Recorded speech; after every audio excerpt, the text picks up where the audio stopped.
دستوري كتاب الله دستوري وخير الخلق أسوتنا بسنته انجلى نوري لهدي الحق أرشدنا. السلام علیکم ورحمۃ اللہ وبرکاتہ. الحمد للہ رب العالمین والصلاة والسلام علی رسولہ الامین، اما بعد فاعوذ باللہ السمیع العلیم من الشیطان الرجیم. رب اشرح لی صدری ویسر لی امری واحلل عقدۃ من لسانی یفقہوا قولی. معزز سامعین، ہمارے اہم دینی اسباق جو ہم نے شروع کیا تھا سلسلہ، اس کا یہ 47واں 47 نمبر ہے درس کا، اور آج کی ہماری یہ نشست جو ہے، درس جو ہے، لیکچر کا موضوع جو ہے وضو کی سنتیں. وضو کی شرائط اور واجبات پہ بات ہو چکی ہے. وضو کی سنتیں، وضو کی سنتوں میں سر فہرست 3 دفعہ اعضاء کو دھونا یہ سنت ہے. نبی علیہ السلام ایک مرتبہ، 2 مرتبہ اور 3 مرتبہ سب طرح سے وضو کرنے کا ثبوت آپ سے ملتا ہے. ابن عباس سے مروی ہے کہ توضأ رسول صلی اللہ علیہ وسلم مرہ، یہ واجب ہے، اقل سب سے کم جو چیز ہے، اور یہ بخاری میں ہے. عبداللہ ابن زید کی روایت میں ہے ان نبی صلی اللہ علیہ وسلم توضأ مرتین، یعنی ایک دفعہ سے زیادہ دفعہ دھونا جو ہے وہ مسنون ہے. 2 دفعہ بھی ثابت ہے اور 3 دفعہ بھی. تو یہ 2 دفعہ والی روایت جو ہے یہ صحیح بخاری کے اندر ہے.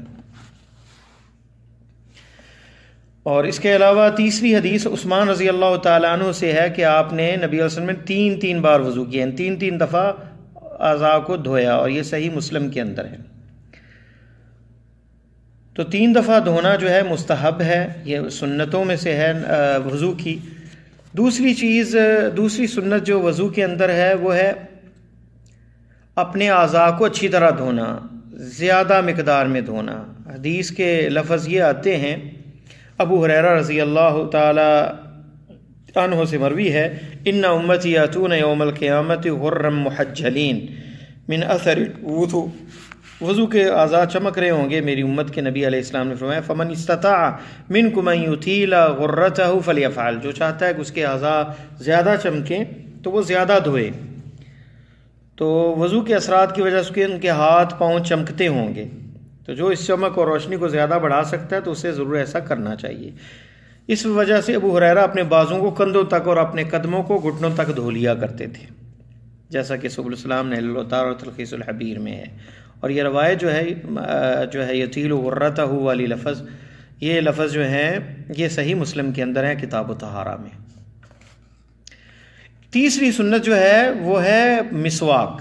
آپ نے فرمایا لولا ان اشق علی امتی لامرتهم بالسواک عند کل صلاۃ، اگر امت پہ مشقت نہ ہوتی تو ہر نماز میں انہیں حکم دیتا کہ نماز کے وقت جو ہے وہ مسواک کریں. اور بخاری میں اندر تعلیقاً یہ لفظ مذکور ہے مع کل وضوء، ہر وضو کے ساتھ مسواک کا حکم دیتا. یہ بخاری میں کتاب الجمعہ میں باب السواک یوم الجمعہ، اس عنوان کے تحت امام بخاری لائے ہیں اس حدیث کو. اور صحیح مسلم میں بھی ہے، موطا اور ابو داؤد، ابن ماجہ، ترمذی اور سنن نسائی میں بھی یہ روایت موجود ہے. اور زید بن خالد رضی اللہ تعالیٰ عنہ سے بھی اس معنی میں ایک حدیث مروی ہے جو کہ صحیح ابو داؤد میں ہے. تو اس میں واضح یہ نظر آ رہا ہے کہ اگر امت پہ مشقت نہ ہوتی تو ہر جو ہے وہ نماز پہ آپ حکم دیتے مسواک کا، اور وضو کے لفظ بھی ملتے ہیں. اس لیے امام نووی رحمہ اللہ نے بیان کرتے ہیں کہ مسواک تمام اوقات میں مستحب ہے، لیکن 5 اوقات ایسے ہیں جن میں زیادہ اس کا تاکید ہے، استحباب ہے. نماز کے وقت جیسے حدیث گزری، وضو کے وقت اس کے بارے میں بھی حدیث گزر چکی ہے، قرآن کی قرأت کے وقت بھی ثابت ہے تیسری جگہ، چوتھی نیند سے بیدار ہونے کے وقت، جیسا کہ آتا ہے کہ کانا یشوث فاہ، رات کو جب اٹھتے تو منہ کو مسواک سے ملتے. اور یہ روایت بخاری میں ہے، رات کے وقت جب بیدار آپ ہوتے کانا یشوث فاہ کے یہ لفظ آتے ہیں. منہ کے کسی وجہ سے متغیر ہو جانے کی وجہ سے بدبو آئے، یا زیادہ دیر بندہ گفتگو کرے یا خاموش رہے تو منہ کی بو جو ہے چینج ہو جائے، تو تب بھی جو ہے مسواک کرنی چاہیے. آپ نے فرمایا مسواک جو ہے منہ کی طہارت ہے، اور رب کی مطہرۃ للفم مرضات للرب، رب کی اس میں رضا ہے. اور یہ صحیح ترغیب و ترہیب میں ہے، شیخ البانی نے اسے صحیح کہا. سنن نسائی، مسند احمد میں بھی یہ روایت ہے.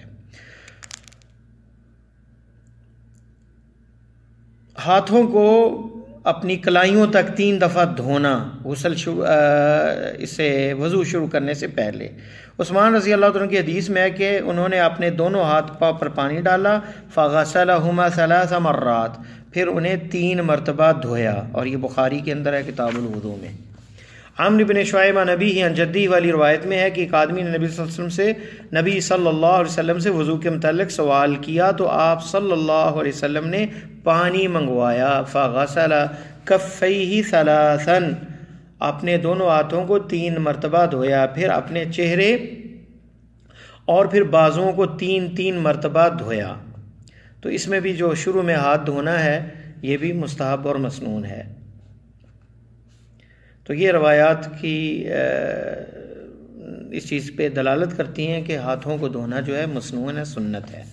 متفرق مسائل وضو کے متعلق، ہر نماز کے لیے کیا الگ وضو کرنا مستحب ہے؟ وضو انس رضی اللہ تعالیٰ عنہ سے مروی ہے، کان نبی صلی اللہ علیہ وسلم یتوضأ عند کل صلاۃ، نبی صلی اللہ علیہ وسلم ہر نماز کے ساتھ وضو کرتے تھے، اور یہ بخاری میں کتاب الوضو میں ہے۔ لیکن ایک وضو سے کئی نمازیں پڑھنا بھی بالاتفاق درست ہے۔ بریدہ رضی اللہ تعالیٰ عنہ سے مروی ہے کہ صلی رسول اللہ صلی اللہ علیہ وسلم یوم الفتح 5 صلوات بوضوء واحد، رسول اللہ صلی اللہ علیہ وسلم نے فتح مکہ کے دن ایک ہی وضو سے 5 نمازیں ادا کی۔ تو دونوں طرح ثابت ہے، اور یہ صحیح مسلم میں روایت ہے۔ حضرت انس رضی اللہ تعالیٰ عنہ سے مروی ہے کہ نبی صلی اللہ علیہ وسلم ہر نماز کے لیے وضو فرماتے، وَكُنَّا نُصَلِّي صَلَوَاتٍ بِوُضُوءٍ وَاحِدٍ۔ نبی علیہ السلام نے فتح کے دن یوم الفتح کو 5 نمازیں ایک وضو سے ادا کیں، اور یہ روایت جو ہے صحیح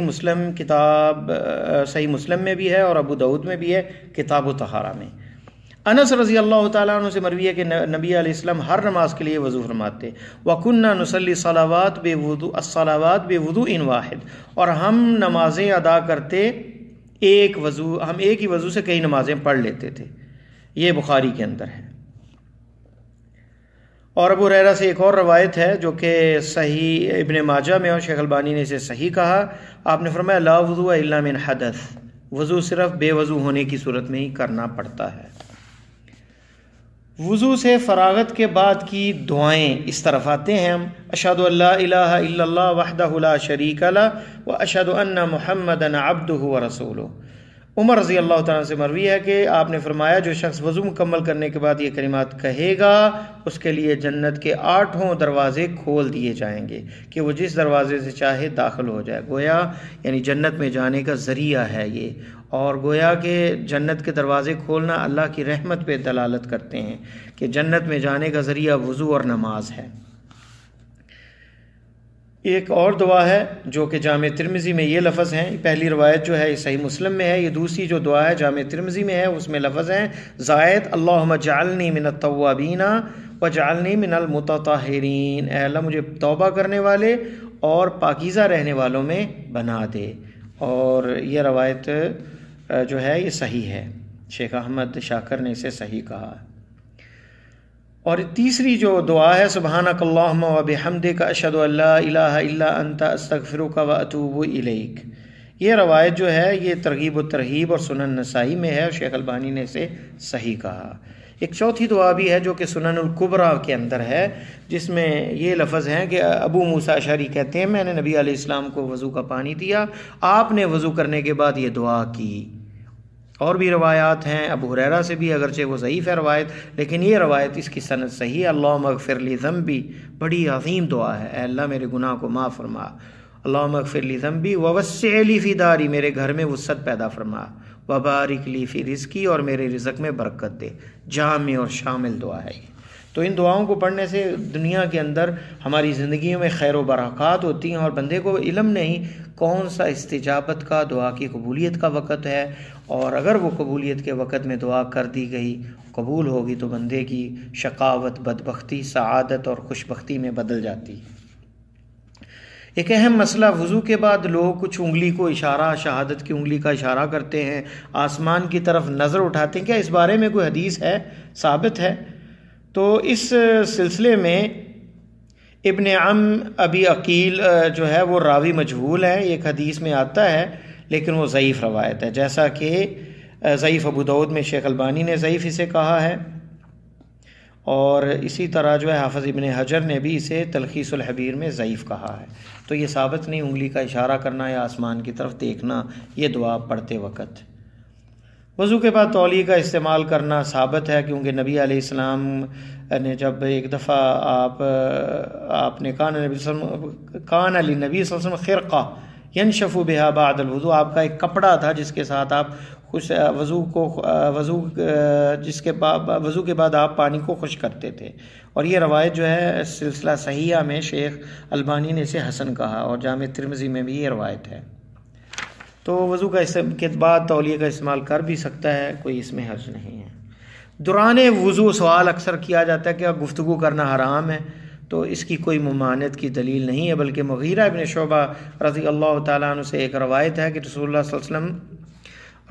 صلی اللہ علیہ وسلم جو ہیں ان کے موزے اتارنے کے لیے میں جھکا، آپ وضو کر رہے تو آپ نے فرمایا دعہما فإنی ادخلتہما طاہرتین، انہیں چھوڑ دو، میں نے جب انہیں پہنا تھا تو اس وقت میں وضو سے تھا۔ پھر آپ صلی اللہ علیہ وسلم نے ان پر مسح کر لیا، یعنی اگر طہارت کے ساتھ موزے یا موٹی جرابیں پہنی ہوں تو اس کے اوپر پھر مسح کیا جائے گا، اور یہ واضح پہلے گزر چکا ہے درسوں میں کہ مقیم بندہ مسافر میں نہیں ہے تو 5 نمازیں 1 دن اور رات اس پہ مسح کر سکتا ہے، اور جو مسافر ہے وہ 3 دن تک مسح کر سکتا ہے۔ تو اس میں آپ نے وضو مکمل نہیں کیا تھا تو گفتگو کی، تو ضرورت کے تحت گفتگو کی جا سکتی ہے، وضو کے درمیان منع نہیں ہے۔ وضو توڑنے والی کون سی اشیاء ہیں؟ تو پہلی چیز وضو بول و براز سے، دونوں سبیلین سے کوئی چیز نکل جائے تو وضو ٹوٹ جاتا ہے،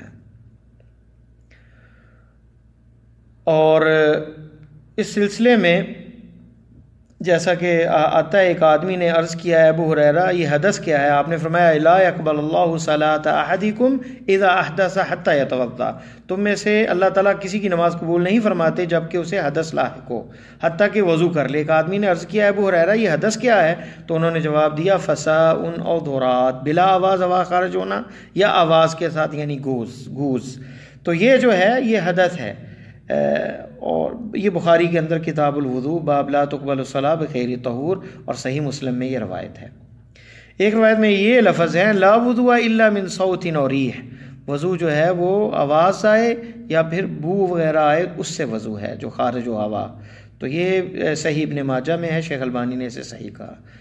اور ایک روایت میں فلا یخرجن من المسجد حتى يسمع صوتا او یجد ریحا، یا بو بندہ پائے اور یا پھر آواز سنے تب مسجد سے نکلے، شک کی بنا پہ مسجد سے نہ نکلے۔ اسی طرح دوسرا جو ناقض وضو ہے وہ ہے نوم المستغرق، گہری نیند سو جانا جس میں اس کے حواس قائم نہ رہیں، اسے پتہ نہ چلے کسی چیز کا، جیسے کہ حدیث میں آتا ہے علی رضی اللہ تعالیٰ سے مروی ہے، آپ نے فرمایا العینان وقاء الساہ فمن نام فلیتوضا، آنکھیں دبر کا تسمہ ہے، لہذا جو سو جائے وہ وضو کرے، اور یہ حسن درجے کی حدیث ہے، صحیح ابن ماجہ میں شیخ البانی نے اسے حسن کہا ہے، اور ابو داؤد کے اندر بھی، سنن ابی داؤد میں بھی یہ روایت ہے۔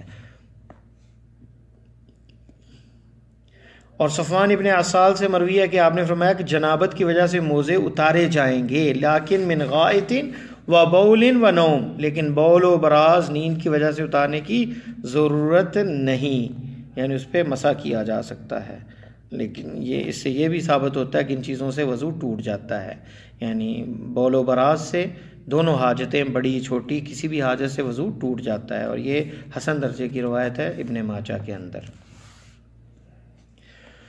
تو نوم المستغرق، گہری نیند، اگر اونگ وغیرہ آ جائے بندہ جمعے کے دوران ہلکی پھلکی اور اس کی آسان خطا نہ ہو، بھولے، گہری نیند نہ ہو، تو ایسی شکل میں جو ہے وضو نہیں ٹوٹتا جب تک گہری نیند بندے کو نہ آ جائے۔ گہری نیند اگر سو گیا تو وضو ٹوٹ جاتا ہے، کیونکہ اس میں کافی اختلاف ہے اس مسئلے کے اندر، جو ہے وضو کے نیند کے جب مسئلہ ہے راجح یہی ہے کہ گہری نیند سے وضو ٹوٹ جاتا ہے، جس میں بندے کو پتہ نہیں چلتا کہ ارد گرد کیا ہو رہا ہے۔ اسی طرح اونٹ کا گوشت کھانے سے بھی وضو ٹوٹ جاتا ہے۔ چوتھے نمبر پہ کیا ہے؟ اونٹ کا گوشت کھانے سے وضو ٹوٹ جاتا ہے۔ جابر بن سمرہ رضی اللہ تعالیٰ عنہ سے مروی ہے کہ ایک آدمی نے رسول اکرم صلی اللہ علیہ وسلم سے دریافت کیا ہم بھیڑ بکریوں کا گوشت کھانے کے بعد وضو کریں؟ تو آپ نے فرمایا اگر چاہو تو وضو کر لو اور اگر چاہو تو نہ کرو۔ پھر اس نے دریافت کیا کہ کیا ہم اونٹ کا گوشت کھانے کے بعد وضو کریں؟ آپ نے فرمایا نعم توضا من لحوم الابل، ہاں تم اونٹ کا گوشت کھا کر وضو کرو۔ اور یہ روایت مسند احمد اور صحیح مسلم کے اندر ہے، یہ روایت صحیح ہے۔ تو یہ راجح یہی ہے کہ اونٹ کے گوشت کھانے سے وضو ٹوٹ جاتا ہے، یہ حدیث صریح ہے اس معاملے میں، اور یہ منسوخ نہیں ہے۔ منسوخ جو چیز ہوئی ہے وہ صرف آگ پہ پکی ہوئی چیز جو ہے، پہلے اس سے بھی وضو تھا، لیکن اس حدیث میں صراحت آ گئی کہ باقی چیزوں کا حکم منسوخ ہو گیا، بھیڑ بکری کا گوشت کھانے سے پکا ہوا، لیکن اونٹ کے گوشت سے آپ نے کہا ہے کہ وضو کرنا ہے۔ پانچواں چیز قے کے بارے میں۔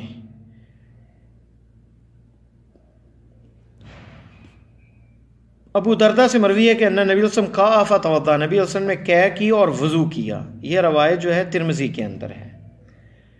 تو عائشہ رضی اللہ تعالیٰ قے کرنے سے بھی یعنی وضو ٹوٹ جاتا ہے، اور دوسری روایت عائشہ رضی اللہ تعالیٰ عنہ سے من اصابہ قی اور عاف اور قلس اور مذی فلیانصرف فلیتوضا، جسے نماز میں قے آ جائے یا نکسیر ٹوٹ پڑے یا پیٹ کے اندر کی کوئی چیز منہ تک آن پہنچے تو یا مزی آ جائے تو اسے نماز سے نکل کر وضو کرنا چاہیے، یہ روایت ضعیف ہے۔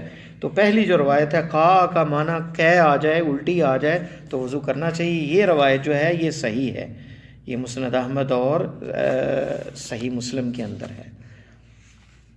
تو قلس جو ہے وہ رعاف کی وغیرہ کی وجہ سے اس میں اختلاف کیونکہ جو قے ہے یہ ناقض وضو ہے امام ابو حنیفہ کے نزدیک، جبکہ میدے سے آئے تو منہ بھر کے آئے اور ایک ہی مرتبہ آئے، یہ امام ابو حنیفہ کے نزدیک یہ شرائط کے ساتھ جو ہے وہ ناقض وضو ہے، اور امام شافعی کہتے ہیں ناقض وضو نہیں ہے، حدیث میں موجود وضو کے حکم کا مطلب ہاتھ دھونا ہے، تو یہ ہاتھ دھونا مفہوم لینا درست نہیں ہے، تو اسے وضو ہی پہ جو ہے وہ کیا جائے گا۔ آپ نے جو ہے وضو کیا تو اس میں یہ نہیں آتا کہ ہاتھ دھوئے، آپ نے وضو کیا، تو وضو کا معنی وضو ہی ہے۔ رعاف وغیرہ خون جو ناک کے راستے نکلتا ہے یعنی نکسیر۔ قلس جو ہے وہ رعاف وغیرہ کی قلس اس چیز کو کہتے ہیں جو پیٹ سے منہ کے راستے منہ بھر کے یا اس سے کم بار آئے، قے نہ ہو، اور اس میں بھی قے کی مثلی اختلاف ہے قلس کے بارے میں، قلس جو ہے وہ قے ہی کی قسم ہے، لیکن راجح بات یہی ہے کہ یہ ناقض وضو نہیں، کیونکہ جس روایت میں اس کی وجہ سے وضو کا حکم ہے وہ ضعیف ہے، جیسا کہ وضاحت ہو چکی ہے۔ رعاف کے بارے میں نکسیر اور اس کے علاوہ وہ تمام اشیاء جو بول و براز کے راستوں کے علاوہ دیگر جگہوں سے خارج ہوتی ہیں تو ان کے ناقض ہونے میں اختلاف پایا جاتا ہے، جیسے رعاف یعنی نکسیر کے پھوٹنے پہ امام مالک شافعی یہ اشیاء ناقض وضو نہیں، اور بغوی اکثر صحابہ تابعین کا یہی مذہب ہے۔ نبوی کہتے ہیں ایسا قطعاً ثابت نہیں ہے کہ نبی صلی اللہ علیہ وسلم نے ان اشیاء کی وجہ سے وضو واجب قرار دیا ہو۔ ابن تیمیہ کہتے ہیں خون اور پی وغیرہ ناقض وضو نہیں، خواہ زیادہ ہی مقدار میں کیوں نہ ہو، اور اصل قاعدہ برا اصلیہ بھی ہے کہ دلیل اس پہ ثابت نہیں کوئی ہوتی، تو لہذا صحابہ کرام بھی زخموں کے اندر جو ہے نماز پڑھتے تھے۔ عمر رضی اللہ عنہ شہید ہوتے وقت نماز پڑھی اور ان کے جسم سے خون بہہ رہا تھا۔ حسن بصری بیان کرتے ہیں کہ مسلمان ہمیشہ اپنے زخموں میں نماز پڑھتے رہے ہیں، تو خون نکلنے سے وضو نہیں ٹوٹتا۔ لا وضو الا من صوت اور ریح، اور وضو صرف آواز یا ہوا خارج ہونے کی وجہ سے لازم آتا ہے، یہ بھی دلیل واضح ہے۔ آٹھویں ہے مس الذکر، اپنی شرمگاہ کو چھونے سے۔ بصرہ بن صفوان رضی اللہ تعالیٰ سے مروی ہے کہ آپ نے فرمایا من مس ذکرہ فلیتوضا، جس نے اپنا اعلی تناسل کو چھوا، چاہے بعض روایت میں فرج کا لفظ آتا ہے تو اسے چاہیے کہ وہ وضو کرے، اور یہ روایت صحیح ابو داؤد کے اندر ہے۔ اور طلق بن علی کی روایت میں آتا ہے حل ہوا الا بضعۃ منک، جس میں آپ نے کہا کہ وہ تو تمہارے جسم کا ہی حصہ ہے، تو دونوں حدیثوں صحیح ہیں، ان میں جمع یہ کیا گیا کہ بغیر اگر حائل کے، بغیر پردے کے، بغیر کپڑے کے اگر شرمگاہ کو ہاتھ لگ گیا تو وضو ٹوٹ جائے گا، اور اگر کپڑے کے ساتھ کہیں خارش وغیرہ ہوئی اور بندے نے کپڑے پہنے ہوئے ہیں، چھونے سے وضو نہیں ٹوٹے گا، وہ جسم کا ہی ایک ٹکڑا ہے، تو یہ اس میں راجح ہے۔ اور ناقص وضو ہونے میں مرد عورت کی شرمگاہ دونوں برابر ہے، چاہے سامنے سے پیچھے سے کوئی بھی شرمگاہ کا حصہ چھونے سے وضو جو ہے وہ ٹوٹ جائے گا۔ اسی طرح عورت کا بوسہ لینے یا مجرد چھونے سے وضو نہیں ٹوٹتا۔ عائشہ رضی اللہ تعالی عنہا سے مروی ہے کہ نبی صلی اللہ علیہ وسلم قبل بعض نسائه، آپ نے اپنی بعض عورتوں کا بوسہ لیا، ثم خرج الى الصلاة ولم يتوضا، پھر آپ وضو کے لیے نکلے اور آپ نے وضو نہیں کیا، اور یہ روایت جو ہے ابن ماجہ میں ہے اور یہ صحیح ہے۔ اور دوسری روایت جو ہے وہ صحیح سنن نسائی کے اندر ہے، جس میں آپ لیٹی ہوتی اور آپ نماز پڑھتے، تو جب آپ سجدہ کرتے تو اپنا ہاتھ سے ہاتھ لگاتے آپ کی ٹانگوں کو، اور عائشہ اپنی ٹانگیں سمیٹ لیتی تھیں، اور وطر پڑھنے کا جب آپ ارادہ فرماتے تو مجھے پاؤں لگا دیتے، فرمایا تو مجھے پاؤں لگا دیتے، آپ صلی اللہ علیہ وسلم وطر پڑھنے کا ارادہ فرماتے تو مجھے پاؤں لگا دیتے۔ یہ عائشہ رضی اللہ تعالی عنہا سے مروی ہے کہ آپ نماز پڑھ رہے ہوتے تھے اور آپ کے سامنے میں لیٹی ہوتی، جب آپ صلی اللہ علیہ وسلم وطر پڑھنے کا ارادہ فرماتے تو مجھے پاؤں لگا دیتے۔ تو اس سے یہ نظر آتا ہے کہ آپ نے ہاتھ لگایا یا پاؤں لگایا تو اس سے وضو نہیں ٹوٹتا عورت کو چھونے سے۔ او لامستم النساء، جو قرآن میں تعبیر بیان ہوئی، اس سے چھونے مراد نہیں، اس سے مراد جماع ہے، اس سے مراد ہم بستری ہے۔ شک کی بنا پر دوبارہ وضو کرنا ضروری نہیں ہے، کیونکہ طہارت یقینی ہے، تو شک کی بنا پہ وضو نہیں کیا جائے گا۔ آگ پر پکی ہوئی چیزوں کھانے سے وضو نہیں ٹوٹتا، کہکہا سے وضو زور زور سے ہنسنے سے نہیں ٹوٹتا۔ اس بارے میں جو ہے ابو موسیٰ سے مروی ہے کہ ایک مرتبہ رسول اللہ صلی اللہ علیہ وسلم لوگوں کو نماز پڑھا رہے تھے، ایک آدمی جس کی آنکھوں میں کچھ تکلیف تھی مسجد میں داخل ہوتے وقت گڑھے میں گر گیا۔ یہ دیکھ کر حالت نماز میں بہت زیادہ لوگ ہنسنے لگے، تو نبی علیہ السلام نے حکم ارشاد فرمایا، من ضحک ان یعید الوضوء والصلاۃ، جو ہنسا ہے وہ اپنی نماز اور وضو دوبارہ کرے اور نماز دہرائیں یعنی۔ اور یہ روایت جو ہے مجمع زوائد میں، لیکن اس کی سند منقطع ہے، جیسا کہ شیخ محمد صبحی حسن خلاق نے بیان کیا ہے۔ تو اس میں جو ہے یہ ضعیف ہے روایت، یہ ثابت اگر ہوتی تو پھر ضرور اس کا معنی جو ہے وہ اس پہ عمل ہوتا، تو یعنی ہنسنے سے وضو نہیں ٹوٹتا۔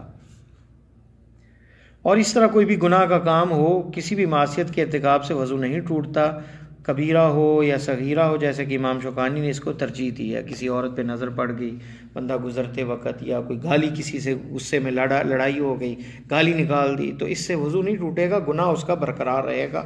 کوئی بھی گناہ کا کام کرنے، شلوار ٹخنوں سے نیچے لٹکانے پہ گزر چکا ہے پہلے بھی ایک سوال کے جواب میں، اس بارے میں جو حدیث ہے وہ ضعیف ہے، وہ ثابت نہیں ہے آپ صلی اللہ علیہ وسلم سے۔ تو شلوار ٹخنوں سے نیچے کرنا گناہ کا کام ہے، ہر وقت اوپر ہونی چاہیے، صرف نماز اور وضو کے وقت نہیں، 24 گھنٹے ہی شلوار ٹخنوں سے اوپر ہونی چاہیے، کیونکہ ما اسفل من الکعبین من الازار ففی النار، جیسا حدیث میں آتا ہے کہ جو ٹخنوں سے نیچے حصہ شلوار کا لٹکائے گا کوئی تو وہ آگ میں جائے گا۔ تو وضو کرنا یا نماز کا ٹوٹنا شلوار اگر ٹخنوں سے نیچے ہو، اس بارے میں جو حدیث ہے وہ ضعیف ہے، وہ ثابت نہیں۔ کن چیزوں کے لیے وضو کرنا مستحب ہے؟ اللہ کا ذکر کرنے کے لیے، اور غسل جنابت سے پہلے، سونے سے پہلے وضو کرنا۔ براء ابن عازب رضی اللہ تعالیٰ عنہ سے مروی ہے کہ رسول اللہ صلی اللہ علیہ وسلم نے مجھے ارشاد فرمایا، اذا اتیت مضجعک فتوضا وضوءک للصلاۃ، جب تم اپنے بستر پر لیٹنے کا ارادہ کرو تو نماز کے وضو کی طرح وضو کر لیا کرو۔ اللہ سے دعا ہے کہ اللہ مجھے اور آپ کو قرآن و سنت پر عمل کرنے کی توفیق عطا فرمائے۔ وصلی اللہ تعالیٰ علی خیر خلقہ محمد وعلی آلہ وصحبہ اجمعین۔